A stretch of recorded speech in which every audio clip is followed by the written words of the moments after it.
Ça tourne. Bonjour à toutes, bonjour à tous. On prend la parole aujourd'hui parce que l'équipe commerciale chez Grameister, eh bien, elle a changé. Je suis toujours Thibaut, toujours la relation libraire, mais à mes côtés, maintenant, je suis accompagné de Mélissa Blanchard, que nous avons accueillie il y a maintenant 2 semaines. C'est ça. Donc bonjour Mélissa et bienvenue. Merci. Et on s'est dit qu'on allait prendre un petit moment pour vous parler en vrai des prochaines sorties.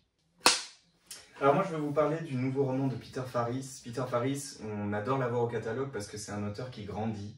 À chacun de ses livres, il se découvre un petit peu plus, gagne en maîtrise de son écriture et a de plus en plus d'ambition dans son écriture. Ici, on oscille entre le présent et le passé qui vient éclairer justement la situation présente.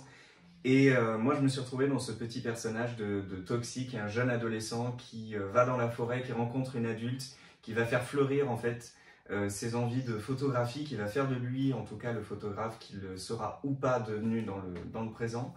C'est un roman incroyable. Peter Farris nous parle des relations humaines et toujours met en scène des couples un peu étranges qui n'auraient rien à faire ensemble, et puis aussi de la difficulté de grandir quand on est un petit garçon différent par rapport aux autres petits garçons.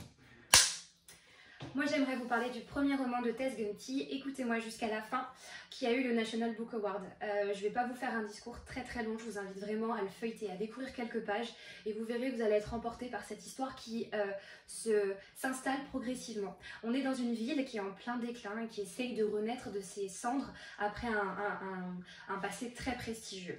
On a des personnages qui sont pétris d'incertitudes, d'imperfections et qui partagent tous au fond des grosses fêlures liées à leur enfance.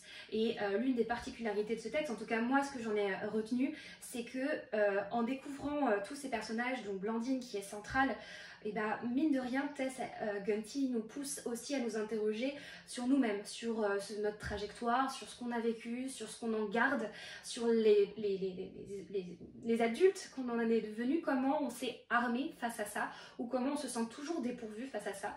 Et donc c'est un roman qui est vraiment prenant et qui nous permet de comprendre que, en fait, pour pouvoir se rencontrer les uns les autres, il faut déjà avoir un petit peu réussi à se trouver soi-même. Voilà, en tout cas j'espère qu'on a réussi à vous donner envie de découvrir ces 2 romans et on a vraiment hâte de travailler avec vous. Vous n'hésitez pas, on est disponible, que ce soit par téléphone, par mail, ce sera avec grand plaisir qu'on parlera de ces lectures et de plein d'autres. À très bientôt.